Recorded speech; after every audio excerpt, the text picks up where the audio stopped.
میں سرخ لباس میں ملبوس اس دبلی پتلی اپنی ہم شکل لڑکی کو دیکھنے کے بجائے اس کے ساتھ کھڑے اس شخص کو دیکھ رہی تھی جو بلیک ڈنر سوٹ میں بے حد پیارا، باوقار اور شاندار لگ رہا تھا۔ پپا میرے لبوں سے سرگوشی کی طرح نکلا تھا اور پھر میرے آنسو رخساروں پر بہہ نکلے تھے۔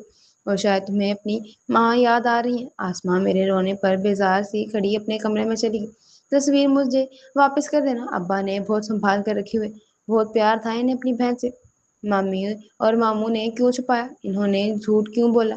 میری امی کی شادی پپا فصیح احمد سے ہوئی تھی، یہ بات کیوں نہیں بتائی مجھے؟ میں نے کتنی ہی بار دونوں کی تصویروں کو دیکھا، اگرچہ کچھ دبلی پتلی اور کمزور سی تھی، لیکن ان کی آنکھیں، ان کے ہونٹ، ناک، پیشانی سب میرے ہی جیسی تھی۔ اور پپا سنجیدہ اور بکار کتنے گریسفل لگ رہے تھے۔ میرا جی چاہا کہ میں ابھی بھاگتی ہوئی جاؤں اور ان کے قدموں پر گر کر معافی مانگوں۔ وہ سب کچھ پہلے میرے کوئی نہیں تھے، اب ان سب سے میرا رشتہ جڑ گیا تھا۔ ایک تعلق تھا بھلے سے مما ستیلی تھی، لیکن وہ سب تو میرے اپنے تھے نا۔ لیکن اب میرا دل ڈوبنے لگا تھا۔ میں نے اپنے شہر محبت کو خود چھوڑا تھا۔ میں دھوپ ڈھلنے تک وہیں برآمدے میں بیٹھی رہی۔ آسماں مجھ سے تصویر لے گئی تھی، حالانکہ میں نے اسے کہا تھا کہ تصویر مجھے دے دو، لیکن جواباً اس نے کندھے اچکا دیے تھے۔ ابا سے مانگ لینا۔ ایک بار نوید بھی دکان سے آ گیا تھا اور مجھ سے حال چال پوچھ کر باورچی خانے میں گھس گیا تھا۔ آسماں نے اسے کھانا دیا تھا اور خود روٹی پکا کر میرے پاس آ کر کھانے لگی۔ میرے اندر کھانے کی طلب نہ تھی، حالانکہ آسماں نے 2 بار مجھ سے پوچھا تھا، رات کی دال پڑی ہے؟ اگر دال نہیں کھانا تو میری طرح اچار سے کھا لو۔ لیکن میں نے نفی میں سر ہلا دیا تھا۔ میں تو یہ گتھی سلجھا ہی نہیں پا رہی تھی کہ پپا نے ایک غریب لڑکی سے شادی کیوں کی، اور پھر ماموں مانی نے یہ بات مجھ سے چھپائی کیوں؟ کیا اس طرح کر کے وہ کوئی مقصد حاصل کرنا چاہتے تھے؟ لیکن کیا؟ مجھے سمجھ نہیں آ رہا تھا۔ میں نے سوچا کہ حسان کو فون کروں، لیکن حسان کا سیل آف تھا۔ آسماں کھانا کھا کر پھر اندر چلی گئی اور میں اسی طرح بیٹھی تھی۔ میرا جی چاہ رہا تھا میں ایک بار پھر تصویر دیکھوں۔ آخر کار اٹھ کر میں اس کے پیچھے کمرے میں آئی۔ وہ ماموں کی چارپائی پر بیٹھی 10 10 کے نوٹ گن رہی تھی۔ مجھے دیکھ کر چونکی اور روپے مٹھی میں بند کر لی۔ پلیز وہ تصویر مجھے دو نا۔ کیوں؟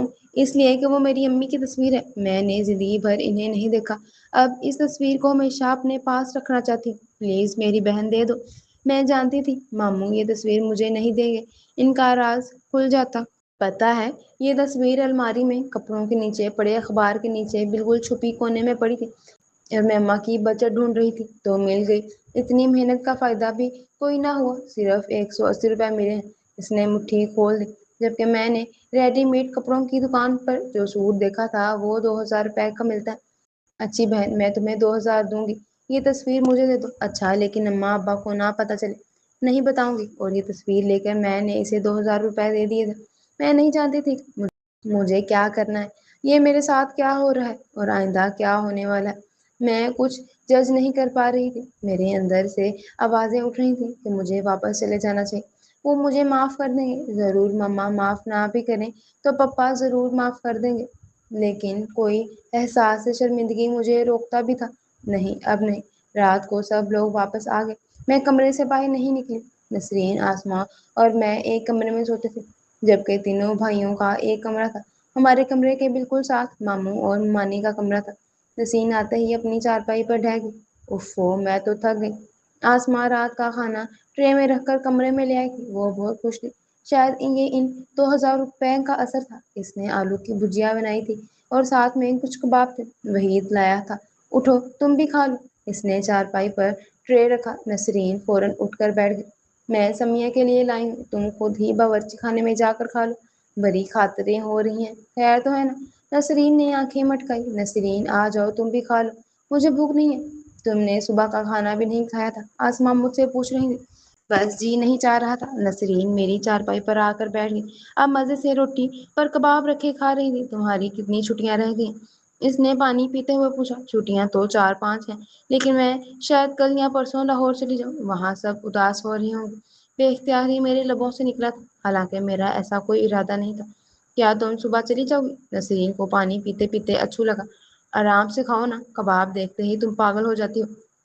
یہ آلو کی بھجیا بھی ہے۔ آسما نے اس کے ہاتھ سے دوسرا کباب لے لیا۔ پلیٹ میں صرف 3 کباب ہی تھے۔ یہ چکھو نا، سمیہ بہت مزے کا ہے۔ نہیں پلیز آسما نے، چائے بنا دو؟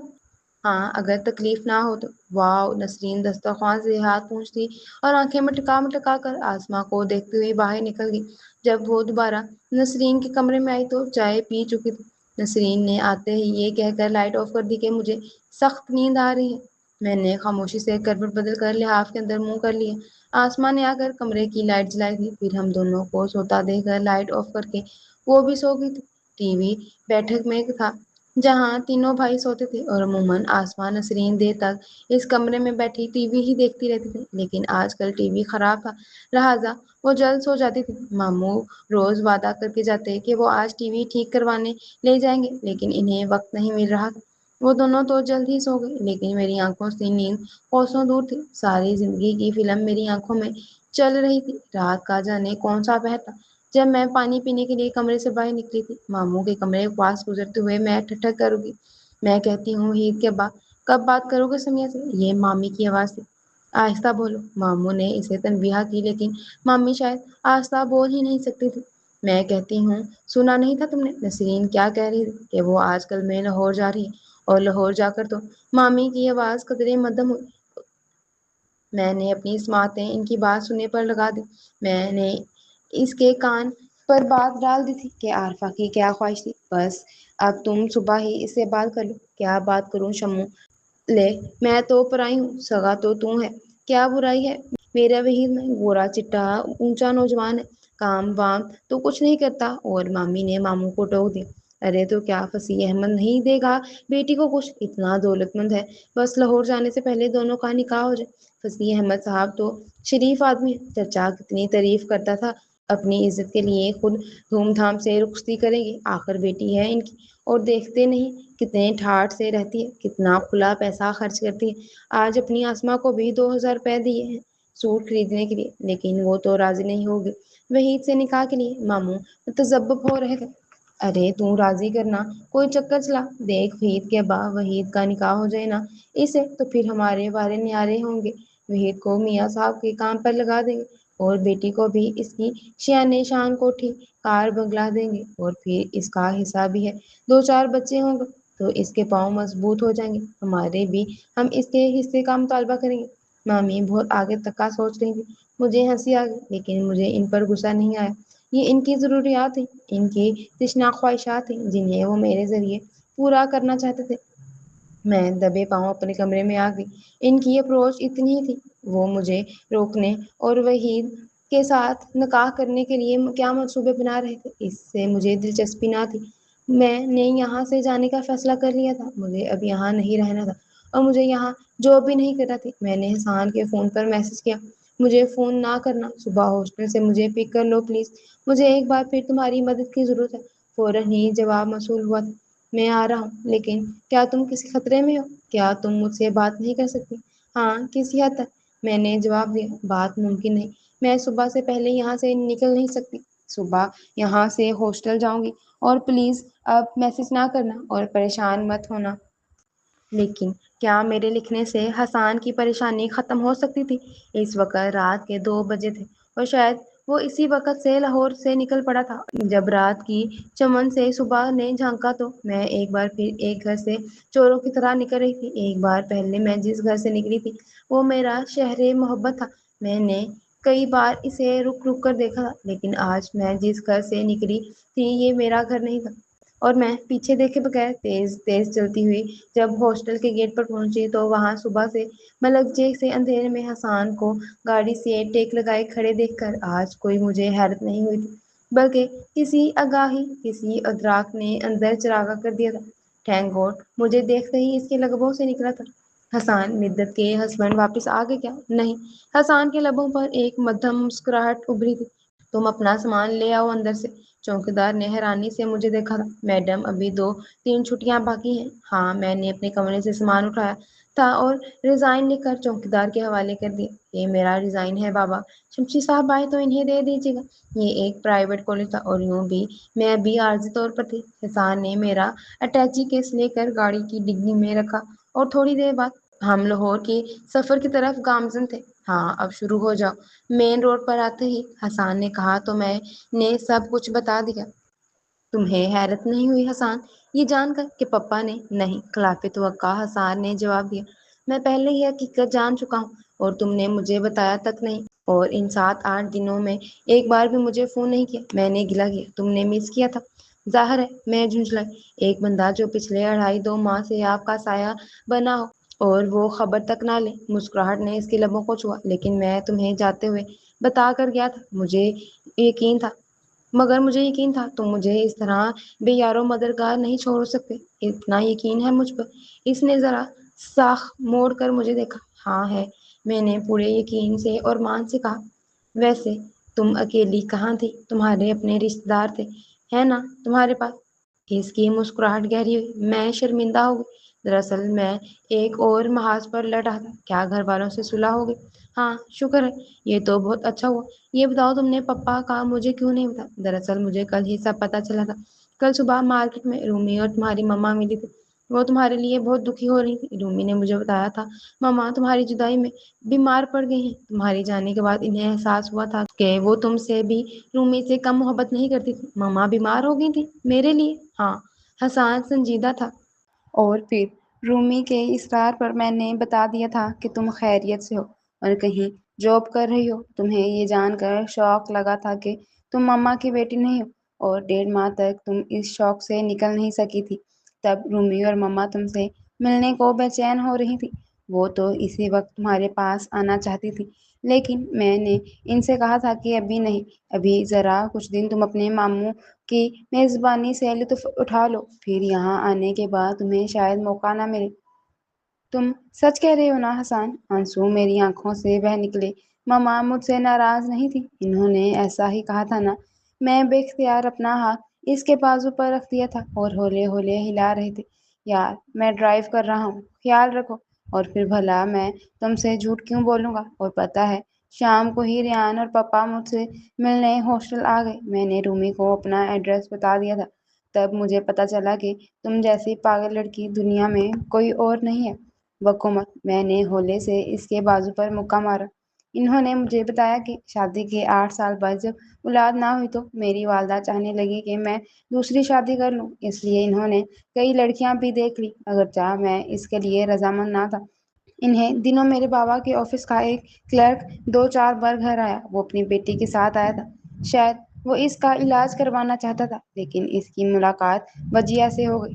حسان بتا رہا تھا، میں دھیان سے سن رہی تھی۔ وجیہہ نے عارفہ کو دیکھا تو اس کے دل میں خیال آیا کہ اگر میں عارفہ سے شادی کر لوں تو غریب لڑکی ہے، دب کر رہے گی اور اولاد کی خواہش بھی پوری ہو جائے گی، کیونکہ میں اکلوتا تھا اور میری والدہ میری دوسری شادی کے لیے بہت رضا ضد کر رہی تھی۔ وجیہہ کا خیال تھا کہ جلد یا بدیر میں والدہ کے سامنے ہار جاؤں گا اور اگر کوئی اس کے برابر کی لڑکی ہوئی تو ممکن ہے کہ میں اولاد ہو جانے کے بعد اسے زیادہ توجہ دینے لگوں اور وہ پس منظر میں چلی جائے۔ بہرحال اس کا ڈر اور خوف اپنی جگہ صحیح تھا۔ میں سوچ بھی نہیں سکتا تھا کہ میں منیر صاحب کی بیٹی سے شادی کر لوں گا، لیکن بعض اوقات بہت سی انہونی باتیں ہو جاتی ہیں۔ میری والدہ کا عارفہ کے لیے مان جانا بھی حیران کن تھا۔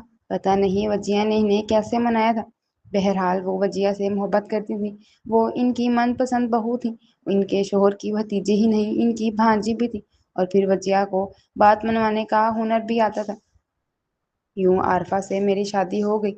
وجیہہ کی دل چکنی کے خیال سے میں نے عارفہ کو ایک الگ فلیٹ لے کر دیا تھا اور ہفتے میں 3 دن اس کے پاس اور 3 دن وجیہہ کے پاس رہتا تھا۔ یہ عجیب اتفاق ہوا کہ وجیہہ اور عارفہ دونوں کو ایک ساتھ ماں بننے کی نوید ملی تھی۔ میری والدہ کا انتقال عارفہ کی شادی کے 6 ماہ بعد ہی ہو گیا تھا۔ وجیہہ چاہتی تھی کہ میں عارفہ کو فارغ کر دوں، اب خدا نے اسے بھی نوازا تھا، لیکن میں اس ظلم کے خلاف تھا جس کی وجہ سے وہ بہت ٹینشن میں رہتی تھی۔ اب یہ اس ٹینشن کی وجہ تھی یا نہ جانے کیا کہ وقت سے کچھ پہلے ہی اسے ہاسپٹل میں ایڈمٹ کرانا پڑا اور سیزیرین سے اس کی بیٹی ہوئی۔ اس نے بڑے شوق سے اپنی بیٹی کا نام سمیہ رکھا تھا، لیکن اپنی پیدائش کے ٹھیک 10 دن بعد اس کی بچی کا انتقال ہو گیا۔ ادھر عارفہ نے 15 دن بعد ایک بچی کو جنم دیا اور خود نہ بچ سکی، اس کے پھیپھڑے ختم ہو چکے تھے۔ میں عارفہ کی بیماری سے لا علم تھا، ممکن ہے وجیہہ کو خبر ہو۔ میں نے بچی وجیہہ کی گود میں ڈال دی اور وجیہہ کو اپنی بیٹی کا نعم البدل مل گیا۔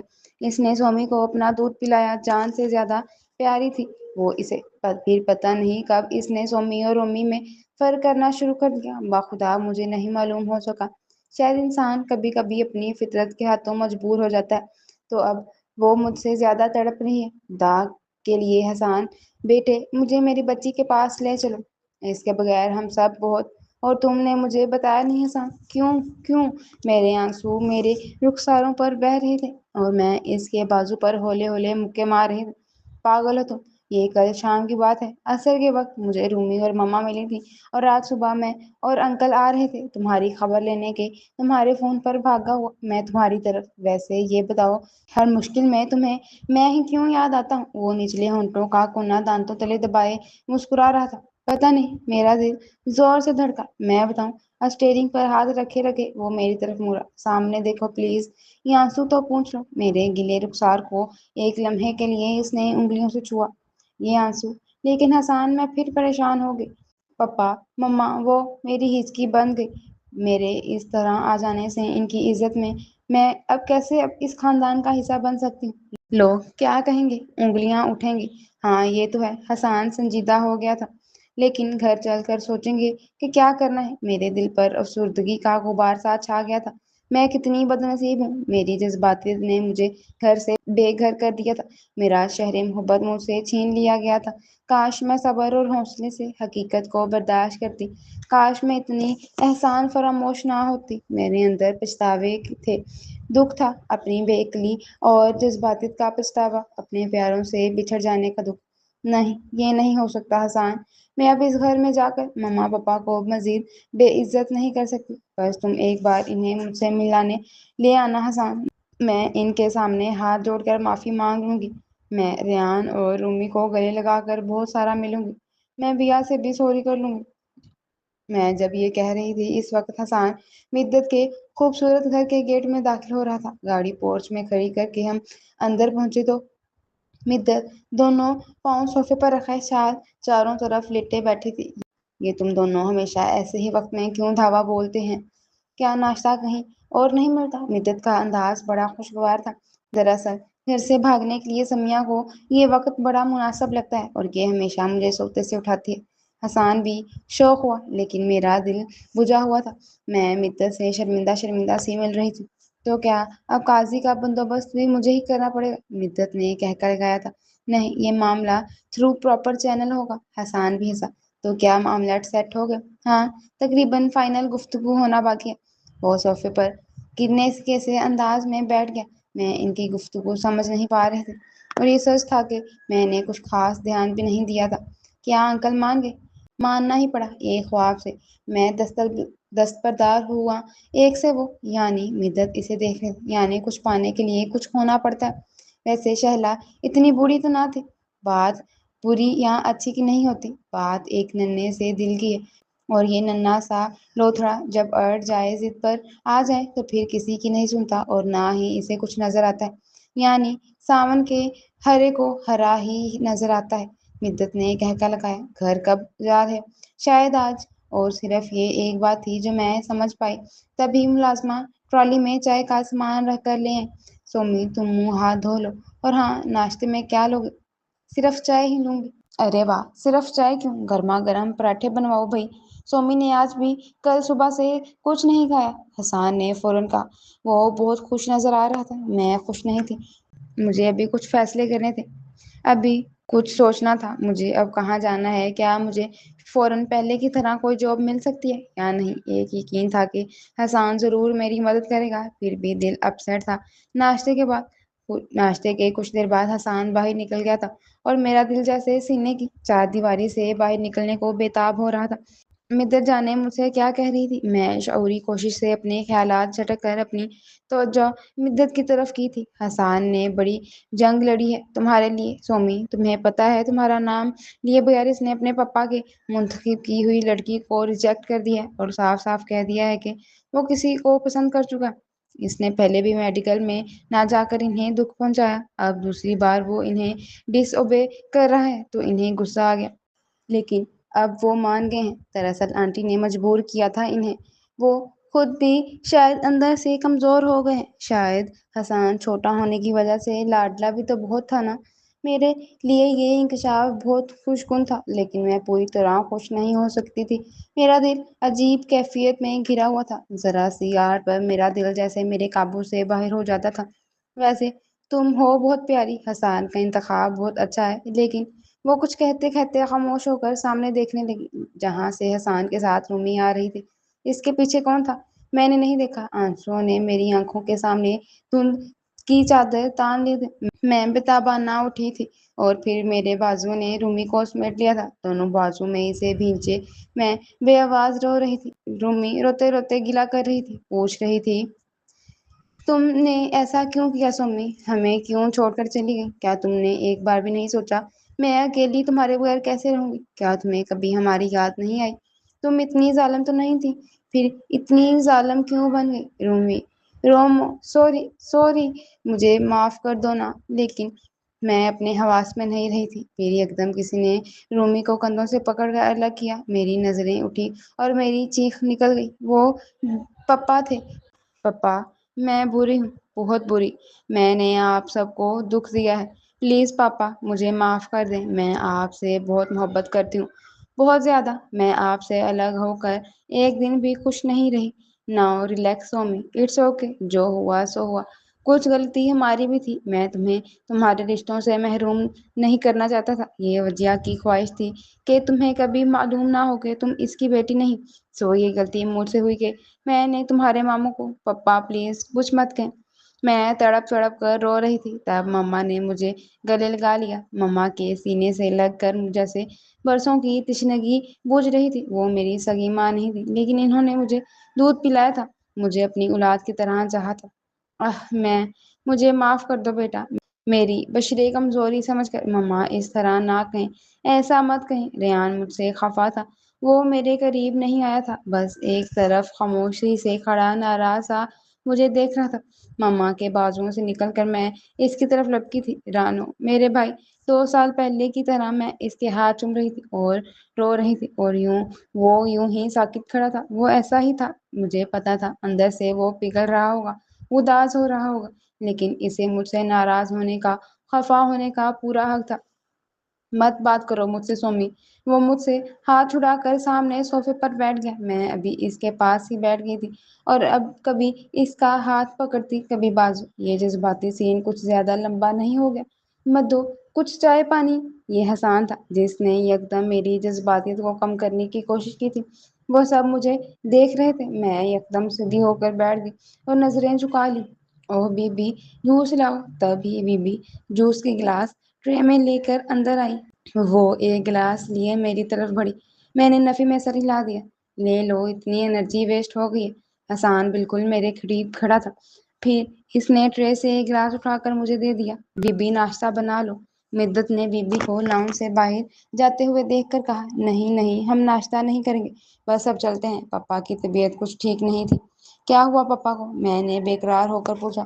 وہی بلڈ پریشر ہائی ہے کل سے۔ مما نے ایک شاکی نظر مجھ پر ڈالی تھی، اور یہ نظر مجھے اندر تک کاٹتی چلی گئی تھی۔ بیا مجھ سے کتنی محبت کرتی تھی، کم از کم گھر چھوڑنے سے پہلے میں بیا سے تو شیئر کرتی یہ سب، اور پھر یہ نقصان نہ ہوتا جو ہو چکا ہے۔ آخر پہلے بھی تو ہر بات ان سے شیئر کرتی تھی۔ پپا جوس پی کر اٹھ کھڑے ہوئے تھے۔ چلیں پلیز، لائٹ سا ناشتہ، مدت نے پھر کہا تو پپا نے معذرت کر لی۔ تو یہ سب صرف اتنی سی دیر کے لیے تھا؟ ابھی تو 2 ماہ کی تشنگی نہیں بجھی تھی، ابھی تو میں نے جی بھر کے ان کے سب کو دیکھا بھی نہیں تھا، اور ابھی تو میں نے ریان کو بھی نہیں منایا، جو اب بھی روٹھا روٹھا سا بیٹھا ہے۔ میرا دل چاہ رہا ہے پپا کی منت کروں، مما سے التجا کروں، تھوڑی دیر اور میرے پاس بیٹھیں، لیکن کیا میں اس قابل تھی کہ التجا کرتی؟ کتنا دکھ دیا تھا میں نے ان سب کو۔ چلو بیٹا اپنا سامان لے آؤ، پپا کہہ رہے تھے۔ پپا میں حیران ہو کر سب کی طرف دیکھا۔ ہاں بیٹا، لیکن مما لوگ کیا کہیں گے آپ کو؟ میرے آنسو پھر میرے رخساروں پر بہہ آئے۔ میں بھلا کیسے جا سکتی ہوں آپ کے ساتھ؟ لوگ آپ کو تانے دیں گے، مذاق کریں گے کہ پپا میں یہ برداشت نہیں کر سکتی، مجھے اپنی غلطی کی سزا خود ہی بھگتنا ہے۔ ارے لوگ بھلا کیوں تانے دیں گے؟ مما نے ایک دم آگے بڑھ کر مجھے اپنے ساتھ لگا لیا۔ کسی کو تمہارے متعلق کیا علم ہے؟ ہم کسی ہم کوئی کسی گلے محلے میں تو نہیں رہتے کہ سارا محلہ باخبر ہو گئے ساتھ والے گھر میں کیا ہو رہا ہے۔ اور رہے ملازم تو انہیں یہی بتایا گیا تھا کہ تم انگلینڈ اپنے ماموں کے گھر گئی ہو۔ میں مما کے بازو کے حصار میں گھری کھڑی تھی۔ ایک بار پھر میرے آنسو میرے رخساروں پر بہہ نکلے تھے۔ میں ان سب کو چھوڑ کر چلی گئی تھی، ان سب کی عزت کا خیال کیے بغیر، اور انہوں نے مجھے بے وقت نہیں ہونے دیا تھا۔ Mama mama I am sorry, I am really very sorry. Mama نے میرے آنسو پونچھے، بہت رلایا۔ اب گھر چلو۔ میری نظریں یکدم ریان کی طرف اٹھ گئیں۔ وہ اب تک مجھ سے خفا تھا۔ سومی چلو پلیز گھر، ایسا کچھ نہیں ہونے والا جو تم سوچ رہی ہو۔ ریان نے یکدم آگے بڑھ کر میرے کندھے پر ہاتھ رکھا تو میں نے مڑ کر اسے دیکھا۔ اس کی ناراض آنکھوں میں اپنائیت اور محبت کے رنگ تھے۔ میں کتنی خوش نصیب تھی۔ یہ ساری محبتیں میرے لیے تھیں، یہ سب مجھے لینے آئے تھے، تو میں کیوں اپنے شہر محبت میں نہ پلٹ جاتی۔ میرا شہر محبت جہاں میرے لیے محبتیں تھیں، پیار تھا، چاہت تھی، اپنے شہر میں قدم رکھتے ہی میرا دل چاہا کہ ایک کونے سے لپٹوں، ایک ایک کونے کو چوم لوں۔ کتنا غلط کیا تھا میں نے، میری سوچ کتنی غلط تھی۔ بیا کے گلے لگ کر میں نے ڈھیر سارے آنسو بہائے تھے۔ کسی نے مجھے ڈانٹا ڈپٹا نہیں تھا، کوئی بھی مجھ سے ناراض نہیں تھا۔ مما پپا سمجھ رہے تھے کہیں نہ کہیں ان سے بھی غلطی ہوئی، لیکن میں جانتی تھی سارا قصور میرا ہے۔ اپنے سگے والدین بھی بعض اوقات اپنے سب بچوں سے ایک جیسی محبت نہیں کرتے، تو کیا وہ میری طرح گھر چھوڑ کر چلے جاتے ہیں؟ اور اگر حسان نہ ہوتا، اگر میرے ساتھ کچھ غلط ہو جاتا تو؟ اس روز میں نے تقریباً 3 ماہ بعد اپنے گھر کے ڈائننگ ہال میں بیٹھ کر اب سب کے ساتھ کھانا کھایا تھا، اور اس روز مجھے اپنی خوش قسمتی پر کوئی شک نہیں رہا تھا۔ اور اس روز پپا مما ریان رومی گھر ہی تھے، اور اس روز میں نے پپا اور مما اور رومی سے اپنی اب تک کی زندگی میں سب سے زیادہ باتیں کی تھیں۔ مما نے اس روز مجھے میرے بچپن کی وہ باتیں بتائیں تھیں جو بیا کئی بار مجھے بتا چکی تھی، لیکن مما سے ان سب کو سننا بہت اچھا لگا تھا۔ اس روز میں رات کو اپنے بیڈ پر لیٹی تھی تو ایک بار پھر میری آنکھیں آنسوؤں سے بھر گئی تھیں۔ پتہ نہیں اتنے دن میں کیسے اس گھر سے دور رہ لی تھی۔ اب کبھی میں یہ گھر چھوڑ کر نہیں جاؤں گی، میں نے خود سے عہد کیا۔ اور جب رات کو رومی نے میرے کمرے کا دروازہ کھٹکایا تھا، سومی دروازہ کھولو، اور بغل میں اپنا تکیہ دبائے جب وہ مندی مندی آنکھوں کے ساتھ اپنے بیڈ پر لیٹ گئی تھی، تو مجھے لگا تھا جیسے بیچ میں یہ 3 ماہ آئے ہی نہیں تھے۔ سب کچھ ویسا ہی تھا، ہاں سب کچھ ویسا ہی تھا، بس مما بدل گئی تھی۔ یوں لگتا تھا جیسے انہوں نے اپنے اندر چھپائے محبتوں کے سارے خزانے میرے لیے کھول دیے ہوں، میرے لیے ذرا ذرا سی بات پر پریشان ہوتی ہوں۔ سومی تم نے دودھ لیا؟ سومی تم نے اتنا کم کھایا؟ میرا خیال ہے آج شاپنگ کے لیے چلو۔ میں کتنے دن میں کتنی دفعہ سوری کرتی، پاگل ہو تم۔ وہ پیار سے مجھے دیکھتی، مما میں اب کبھی یہاں سے نہیں جاؤں گی، میرا جی چاہتا ہے مما میں ہمیشہ آپ کے ساتھ رہوں اور آپ کی محبتوں کا جیرا جیرا پیتی رہوں۔ ایک دن جب ہم لان میں بیٹھے ہوئے تھے، میں نے مما سے کہا، بیٹیاں سدا میکے میں نہیں رہتی، انہیں رخصت بھی کرنا ہوتا ہے میری جان، اور ہم بھی اب جلد ہی تمہیں رخصت کروا دیں گے۔ اور تب رومی اور ریان نے مجھے مسکرا کر دیکھا تھا۔ پتہ نہیں مما کیا سوچ رہی تھی میرے متعلق، لیکن میرے ذہن میں اس وقت فیضان کا خیال نہیں آیا تھا، بلکہ اگلے کئی دن میں نے فیضان کے متعلق نہیں سوچا تھا۔ ہاں حسان کا خیال کئی بار آیا تھا، لیکن میں نے واپس آنے کے بعد اسے فون نہیں کیا تھا۔ پتہ نہیں کیوں، شاید مجھے اس کے فون کا انتظار تھا۔ رومی اور ریان مسکرا رہے تھے۔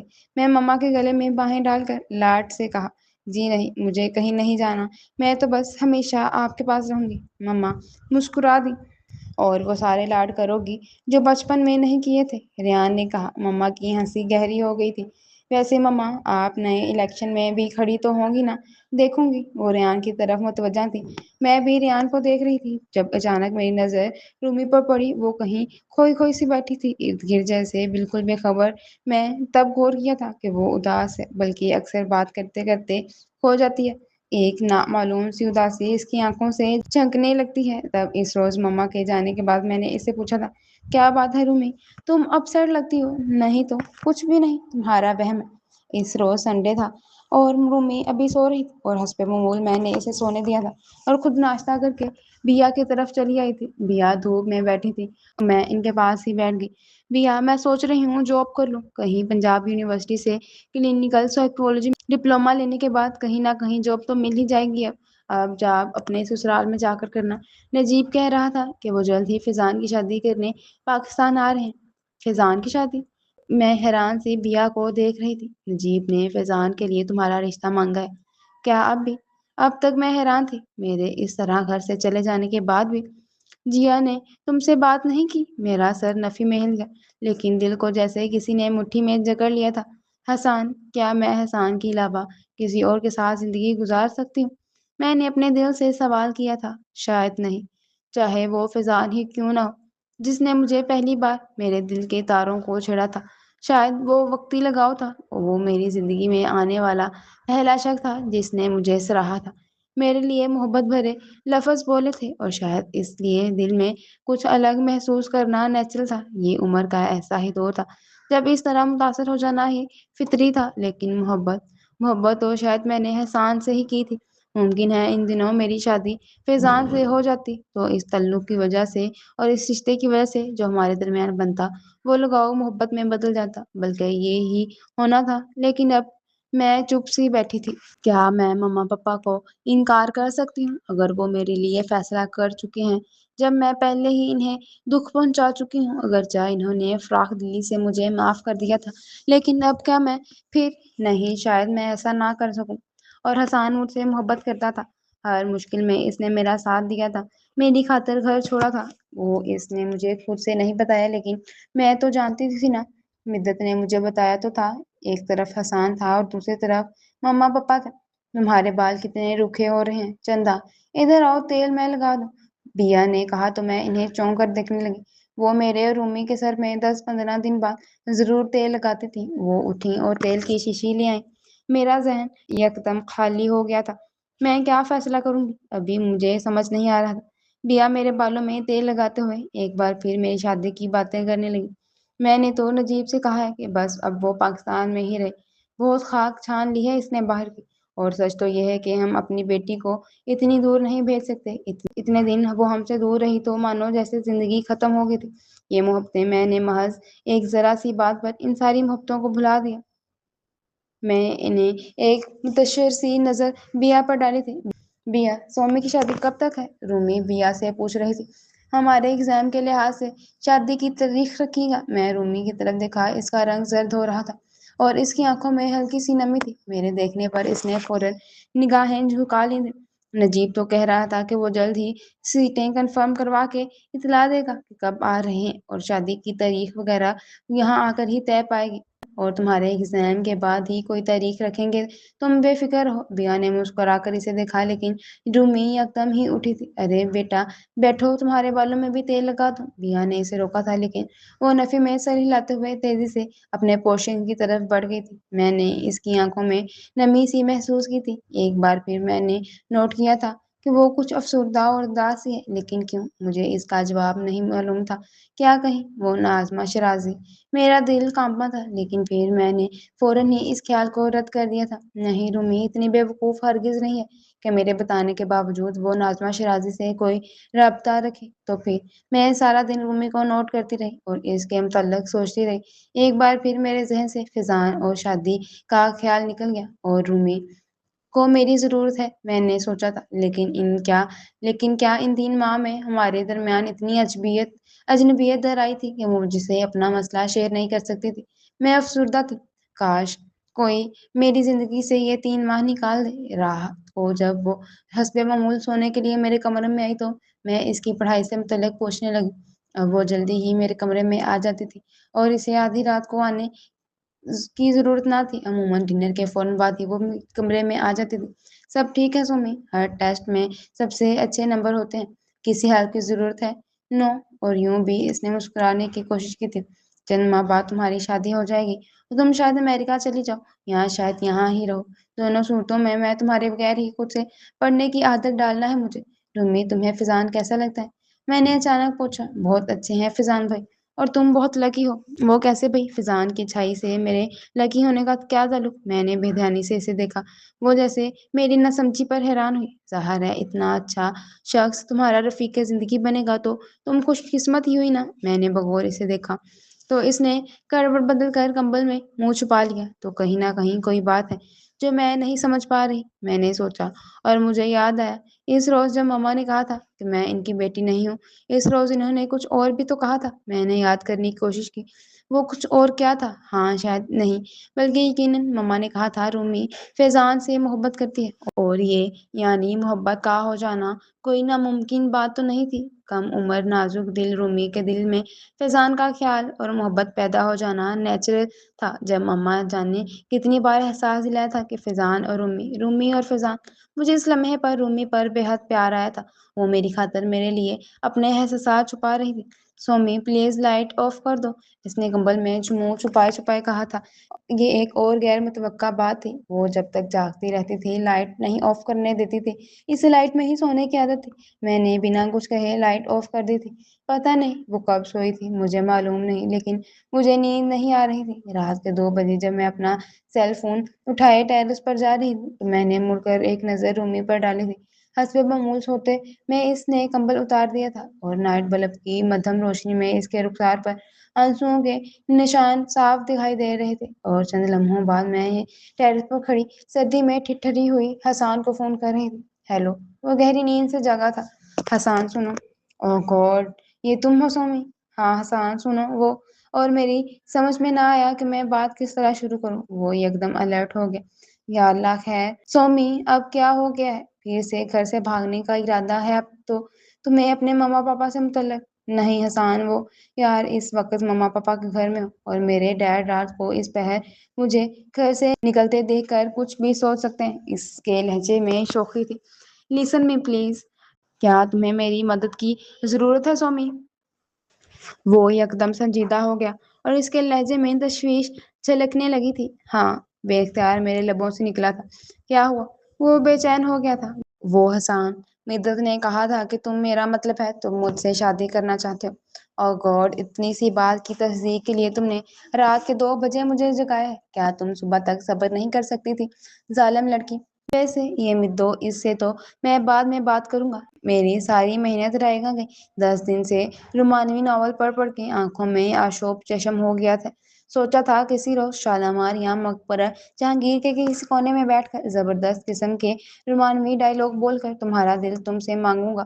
خیر اب مدو کی بات کی تصدیق کرتا ہوں کہ میں احسان رضا باقاعمی ہوش و حواس اس بات کا اعتراف کرتا ہوں کہ مجھے سمیہ احمد بل فصیح احمد سے زبردست قسم کی محبت ہو گئی ہے۔ اور اس کے لہجے کی شوخی مجھے اچھی لگ رہی تھی، اور اس کے الفاظ نرم نرم فوار کی صورت میرے دل میں برس رہے تھے۔ اب سو جاؤں سومی؟ کچھ دیر بعد وہ معصومیت سے پوچھ رہا تھا۔ میں چونکی؟ دراصل وہ نجیب ماموں اور ماما، میں نے حسان کو پوری بات بتا دی تو وہ ہولے سے ہنسا۔ ویسے سوچ لو سومی، ابھی وقت ہے، میں بیچارہ غریب سا لیکچرار ہوں، میرے ساتھ گزارا کر لو گی؟ بکو مت، میں نے اسے ڈانٹ دیا۔ ویسے یہ ساری بات تم مجھ سے صبح بھی تو کر سکتی تھی۔ خدا کے لیے خدا حافظ کہنے سے پہلے اس نے جتایا تھا، اور صبح تک میرا ارادہ بدل جاتا تو میں نے بھی اسے تنگ کیا۔ بکو مت، ارادہ بدل کر تو دیکھو۔ اب وہ مجھے ڈانٹ رہا تھا اور میں ہنس رہی تھی، اور جب میں کمرے میں آئی تو سردی سے کانپ رہی تھی اور ہاتھ ٹھنڈے یخ ہو رہے تھے، لیکن میرا دل پرسکون تھا۔ اب حسان خود ہی سنبھال لے گا سب۔ اگرچہ میں نے 2-4 گھنٹے نیند لی تھی، لیکن پھر بھی میں جب صبح اٹھی تو بہت فریش تھی، جبکہ رومی بہت تھکی تھکی نڈھال لگ رہی تھی۔ ناشتہ کرتے ہوئے مما نے اس سے پوچھا تھا تمہاری طبیعت تو ٹھیک ہے رومی؟ نہیں، سر میں درد ہے۔ وہ صرف چائے کی ایک پیالی پی کر اٹھ کھڑی ہوئی تھی، اور اس نے جاتے جاتے ریان سے کہا تھا کہ وہ آج کالج نہیں جائے گی، اس لیے وہ چلا جائے۔ بیٹا ایک سلائس لے لو اور پھر ٹیبلٹ لے لینا، مما نے کہا تو اس نے انکار کر دیا۔ ابھی جی نہیں چاہ رہا، کچھ دیر بعد لے لوں گی۔ وہ چلی گئی، اور ریان بھی اس کے ساتھ اٹھ کھڑا ہوا، اور ٹیبل پر میں اور مما رہ گئے تھے۔ میں نے چائے دانی اپنے طرف کھسکائی۔ سومی، بھیا نے تمہیں بتایا ہوگا بھائی جان نے فیضان کے لیے تمہارا رشتہ مانگا ہے؟ جی۔ میرا سر جھک گیا تھا، اور جائے مما کی طرف بڑھاتے ہوئے میں سوچ رہی تھی کہ کیسے، کس طرح مما سے بات کروں۔ فیضان بہت اچھا لڑکا ہے، تم نے اس کے یہاں قیام کے دوران کچھ تو اندازہ لگا لیا ہوگا اس کی نیچر کا۔ مجھے خاموش دیکھ کر مما نے پھر کہا تو میں اپنی جگہ سے اٹھ کر مما کے پاس مما، میں نے ان کے پاس نیچے کارپیٹ پر بیٹھتے ہوئے ان کے گھٹنوں پر ہاتھ رکھا۔ میں ہمیشہ ہر بات کہنے کے لیے پپا کے پاس جاتی تھی۔ رات بھی حسان سے بات کرنے کے بعد میں نے سوچا تھا میں صبح پپا سے بات کروں گی، لیکن آج میں مما کے پاس بیٹھی تھی اور مما سے وہ سب کہہ رہی تھی، تو شاید اتنی بے تکلفی سے آج سے قبل کبھی مما سے نہ کہہ سکتی تھی۔ مما حیرت سے میری بات سن رہی تھی۔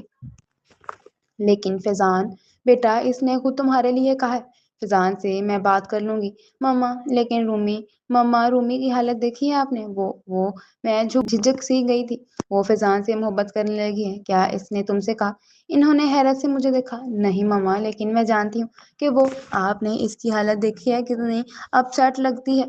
فصیح سے ہی کہتے ہیں، تم مجھ سے زیادہ اپنے بہن بھائیوں کا خیال رکھتی ہو، ہر بات پر نظر ہوتی ہے تمہاری۔ مما کی آنکھوں میں میرے لیے ویسی ہی شفقت و محبت تھی جیسی رومی اور ریان کے لیے ہوتی تھی۔ آج مجھے ان کی نظریں سپاٹ نہیں لگ رہی تھی اور آج ان کی محبتوں کے سوتے پھوٹ رہے تھے۔ وہ میرے لیے پریشان تھی۔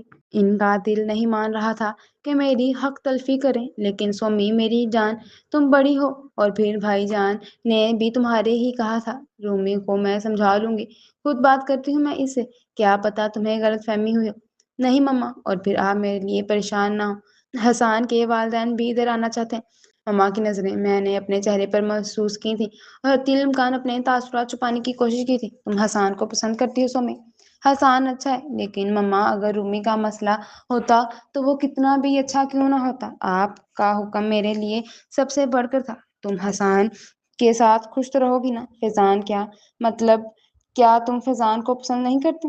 مما ہر طرح سے اپنی تسلی چاہتی تھی اور میں نے انہیں مطمئن کر دیا تھا۔ اب مجھے فیضان سے بات کرنی تھی۔ فیضان کے ساتھ میں نے بہت سارا وقت نہیں گزارا تھا۔ میں اور رومی دونوں ہی خوبصورت تھے، گو ہماری مائیں الگ تھیں، پھر بھی کبھی کبھی ہم دونوں بہت مشابہ لگنے لگتی تھی۔ میں چونکہ عمر میں بڑی تھی، اس لیے نیچرل بات تھی کہ اس کا رجحان میری طرف تھا۔ مجھے یقین تھا وہ رومی کے ساتھ بہت خوش رہے گا، میرے جیسی ہی تو تھی ہر طرح سے، ہر بات چیت، اٹھنا بیٹھنا، شوق، دلچسپیاں، سب ایک۔ اس روز میں نے فیضان سے بات کی تھی۔ پتہ نہیں کیوں مجھے محسوس ہوا تھا کہ اس کے لہجے میں وہ گرم جوشی نہیں تھی، اس کا انداز بھی قدرے چپتا ہوا سا تھا۔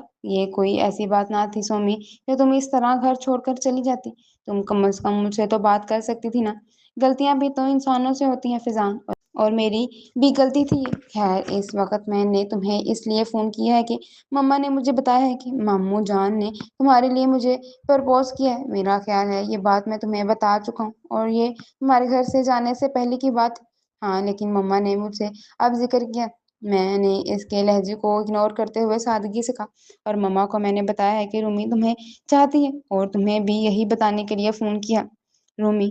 اس کی آواز میں حیرت تھی۔ ہاں، میں چاہتی ہوں فیضان کہ تم رومی سے شادی کرو، وہ تم سے بہت محبت کرتی ہے اور تم اس کے ساتھ بہت خوش رہو گے۔ اور تم؟